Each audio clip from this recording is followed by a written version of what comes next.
Your boy Bryce Mitchell sent some interesting words on his first episode of his podcast. We'll see how long that lasts. Yeah, I get it. I mean, oof.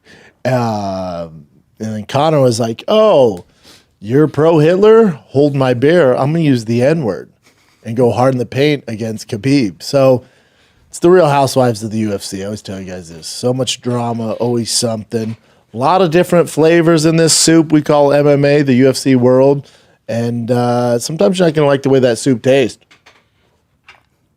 Sometimes that soup gets dark. Not going to lie to you guys. That soup gets really dark and toxic. Still love it, though. Still love it. With Bryce Mitchell, I'm sure you're going to have it in your current events, Jim. But I'll just knock it out at the top here because it's kind of old news by now. We're here on a Monday. With Bryce Mitchell, I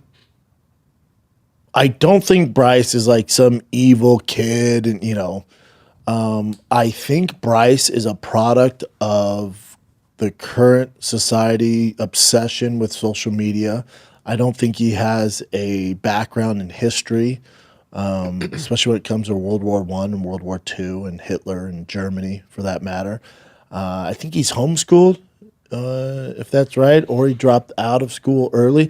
Point is he's not the most educated dude to give these hot takes. That's fine, freedom of speech. He's welcome to say what he wants to say, but you just got to be ready for the repercussions when you say some wild crap like he said. So I'm not defending Bryce in any facet, but I think you guys need to realize that this is a kid. He is a kid. This is a kid who probably is on social media, and his algorithm, for better or worse, is filled with this narrative that he is kind of pushing. And there's much smarter people than him pushing this narrative. And you see it a lot more these days. And I think he decided to do a podcast, and to make some traction, he decided to say these things about Hitler, and he got traction. That's what he's looking for. He got traction, but he got it in the wrong way. And I think he didn't realize how big of a blowback he was going to get. And because the world he's in on social media, he sees a lot of people saying this, and the rhetoric, the stuff that he was kind of regurgitating. None of this is original either. It's all regurgitated information that he got off probably Twitter and the algorithm, or X for God's sakes, and this algorithm that he keeps seeing every day. So I'm assuming in his mind, he's like, yeah, this is the narrative. There's nothing wrong with it. I've seen these other people say it. I'm just going to regurgitate what they said, make it my own opinion, see how it goes. And boy, he found out the hard way. I'm not surprised. MMA's you're dealing with cage fighters. We're not the most educated bunch. I have 2 college degrees. I'm a dumbass, but I'm one of the rare guys with a college education. There's some few. Kenny Florian.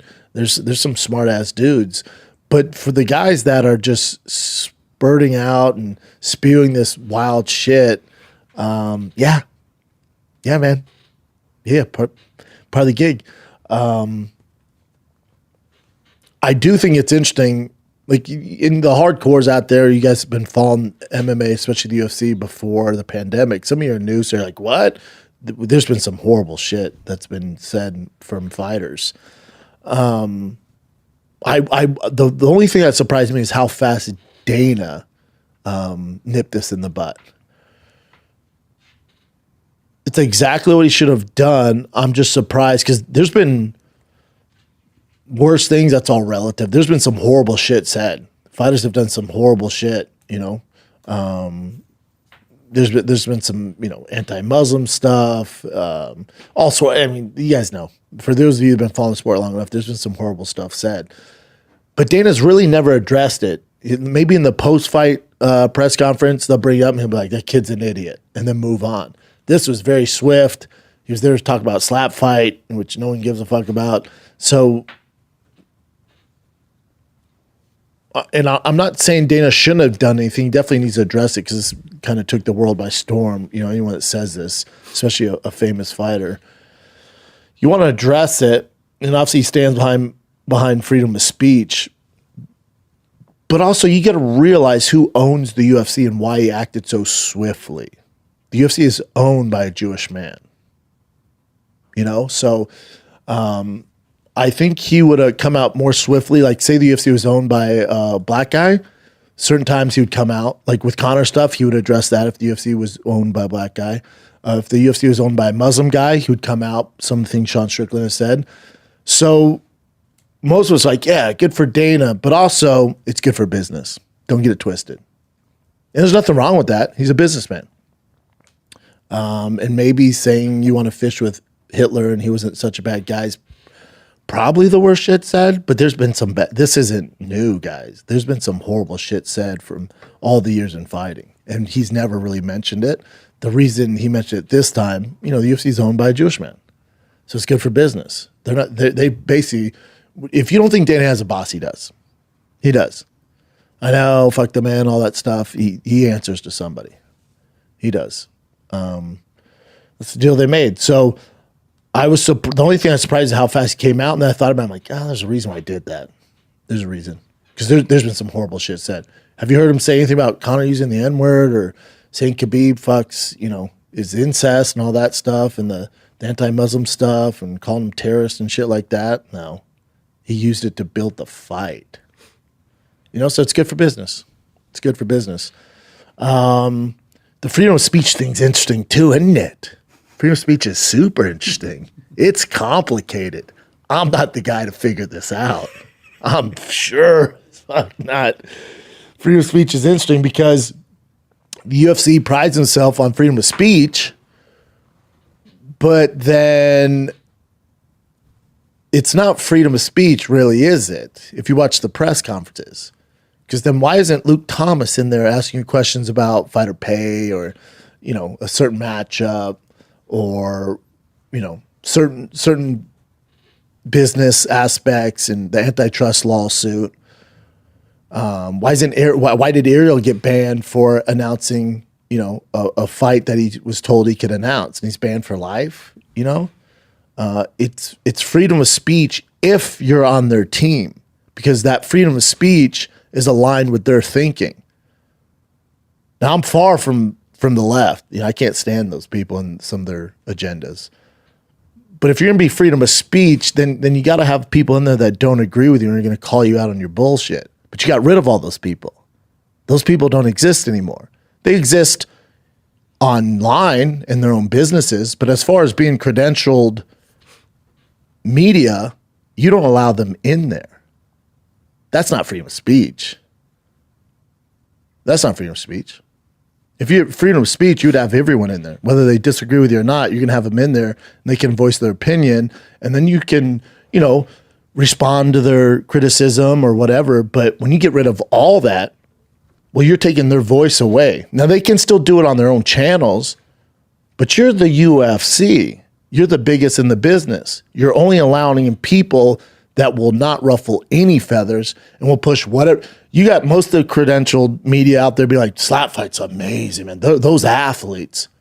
When we're all like, the real ones are like, what the what? That's not freedom of speech. You've made it so you only have people that will toe the line and not push back in any facet credentialed. It'd be freedom of speech if you had Luke Thomas in there, Il Hawani, some of those real motherfuckers, the actual journalists in there who are like, quick question, and then probably bring up some stuff you guys don't want to talk about. But you can't call it freedom of speech when you've eliminated anybody with opposing views. That's not freedom of speech. That's favoritism at its finest. When he goes, next question, they know what the fuck it is. Dana, you're the best. Oh my, I can't believe you gave us this card. Thank you. What are we doing? That's not journalism. So that's my only pushback is when you tell me freedom of speech is number one. Yeah, but you've eliminated anybody. You won't allow them to even enter the building that have a different opinion. It's not really freedom of speech. It's freedom to speak as long as you toe the line. That's not freedom of speech. So it's interesting. But they're crushing it. So what the fuck do I know? The fuck do I know? Yeah, and Connor's stuff, it's tough.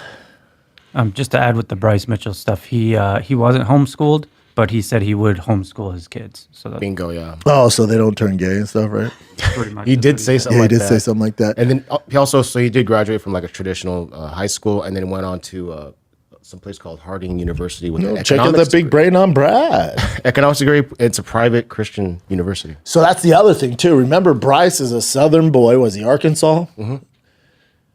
So his perspective when it comes to gays, all this stuff, brought up super religious. Some of the most religious people I know are the most narrow-minded people I've ever met. Some are great. I'm just saying in my experience. I'm not just putting everybody in a box as religious, but they're the most judgmental people I know. I have family members. My grandma's super judgmental towards people, and she's the most religious person I know. But remember, Bryce is a fact. He's not a bad person. He's not a bad dude. He's not at all. But what Bryce is, he's in this bubble, and he's the perfect storm of growing up super religious, which most of those super religious people don't mess around with the gay stuff. And then, so when he's seen online, where it's really not that bad, it's not good. But when he sees online, like the transgender stuff and pushing this, and there's these safe rooms where kids can come out if they're gay or trans. So when he's constantly seeing that in his algorithm or on the news, he's like, "What?" And you remember, he's a religious dude. He's like, "What the fuck? The world's turned to shit." So he's just this byproduct of that. Most people are going to write him off. Can't wait to see him fight next and get his ass whooped. But you got to step back a little bit and just be like, "Eesh." The kid is a product of the current climate we're living in. And he decided to get on a podcast and say he wants to go fishing with Hitler. He's also trying to start a podcast where there's literally 1 billion podcasts. I get it, brother. I do it all the time. It's tough. But you don't want to make the headlines for the wrong reasons.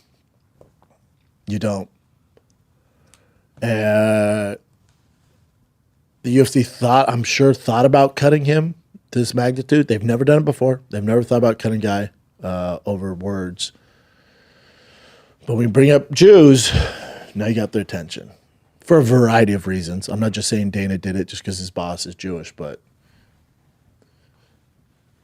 when the guy that owns your company is Jewish and you're going after them, you're going to issue an apology. So he put out, "I'm sorry I sounded insensitive. I definitely was not trying to offend anybody, but I know I did. I know that a lot of people died in the Holocaust, and that's a fact. Hitler did a lot of evil things. I think we can all agree on that." He's like, "But I'd still go fishing with him. I'm definitely not a Nazi and definitely do not condone any of the evil things Hitler did."